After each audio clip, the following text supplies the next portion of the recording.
லைலத்துல் கதிர் 1000 மாதங்களை விட பெஸ்டான இரவு அது. 1000 மாதங்கிறது நீங்க கணக்கு பண்ணி பாருங்க, 83 வருஷம், 83 வருடம். இன்றைய காலகட்டத்தில் 83 இல்ல 43 கிராஸ் பண்றதே ரொம்ப பெரிய பாடா இருக்குது. திடீர் என்று மரணங்கள் எவ்வளவு சம்பவிக்கிறது, இளம் வயது மரணங்கள் எவ்வளவு நடக்கிறது. நன்றாக போனார், காலையில் எந்திரிக்கவில்லை. 25 வயசு தானங்க ஆச்சு, என்ன செஞ்சது, ஹார்ட் அட்டாக்கா. நைட்டு கடையெல்லாம் பூட்டிட்டு தானே போனாரு, காலையில் எந்திரிக்கலையா, என்னவாமா, கார்டியாக்கு அரஸ்டா. பார்க்கிறோமா இல்லையா?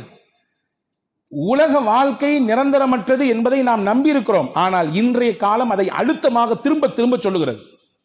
நினைச்சுக்கோ, நிரந்தரம் கிடையாது. என்னைக்கும் உன்னை கூப்பிட்டுருவேன், நான் எப்பவும் கூப்பிட்டுருவேன், தயாரா இருந்துக்கோ.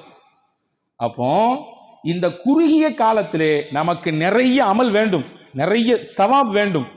அல்லாஹ் அதற்கு கொடுத்த கிஃப்ட் தான் லைலத்துல் கத்ர்.